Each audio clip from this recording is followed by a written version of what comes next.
পটলের পালা শেষ হয়ে এবার আসবে ফুলকপি, বাঁধাকপি এই সমস্ত কিছু। তো পটল শেষ হওয়ার আগে মশলা পটলটা একবার এভাবে বানিয়ে খেয়ে দেখুন, সম্পূর্ণ নিরামিষ রেসিপি, পেঁয়াজ রসুন ছাড়া, খেতে কিন্তু অসাধারণ হয়েছিল। নমস্কার বন্ধুরা, গীতা রান্না বানাতে আপনাদের সবাইকে স্বাগত। আসুন দেখে নেওয়া যাক আমার আজকের এই নিরামিষ মশলা পটলের রেসিপিটা। রেসিপিটা তৈরির জন্য প্রথমেই আমি পটল খোসা ছাড়িয়ে ধুয়ে পরিষ্কার করে নিয়েছি, কোনো রকম কাট লাগিয়ে রাখিনি। এখন রান্নাটা করবার জন্য গ্যাসে একটা কড়াই বসিয়ে দিয়ে দিলাম পরিমাণ মতো সর্ষের তেল। চাইলে সাদা তেলেও রান্নাটা করতে পারেন। তেল গরম হয়ে গেলে পটলের টুকরোগুলো দিয়ে দিলাম, সাথে অল্প পরিমাণে একটু লবণ আর হলুদ গুঁড়ো দিয়ে নাড়াচাড়া করে খুব ভালোভাবে মিশিয়ে নিয়ে গ্যাসের ফ্লেমটা কমিয়ে রেখে একটু সময় নিয়ে ঢাকা দিয়ে আর ঢাকা খুলে পটলগুলোকে বেশ সুন্দর নরম আর হালকা লালচে করে ভেজে নিতে হবে।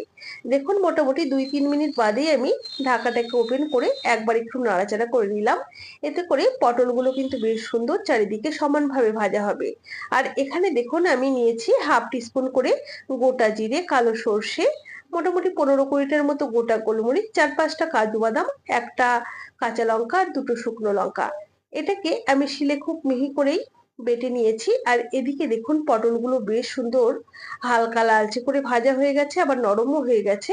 এবারে মাঝখানটা একটু জায়গা করে অল্প একটু কালো জিরে ফোড়ন দিয়ে দিলাম। ফোড়নটা হয়ে গেলে সমস্ত কিছুকে একবার নাড়াচাড়া করে মিশিয়ে নিলাম।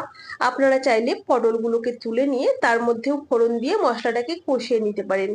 আমি এর মধ্যেই মশলাটা দিয়ে দিলাম, সাথে স্বাদ মতো লবণ আর অল্প পরিমাণে একটু হলুদ গুঁড়ো আর সামান্য কয়েক দানা চিনি দিয়ে দিচ্ছি। চিনিটা নিজেদের পছন্দ মতো বাড়িয়ে বা কমিয়ে ব্যবহার করতে পারেন। গ্যাসের ফ্লেমটা একদম কমিয়ে রেখে নাড়াচাড়া করে খুব ভালোভাবে মিশিয়ে নেব। এর মধ্যে কিন্তু কোনো রকম জলের ব্যবহার করব না। আপনারা চাইলে সামান্য পরিমাণে একটু জল অবশ্যই দিতে পারেন।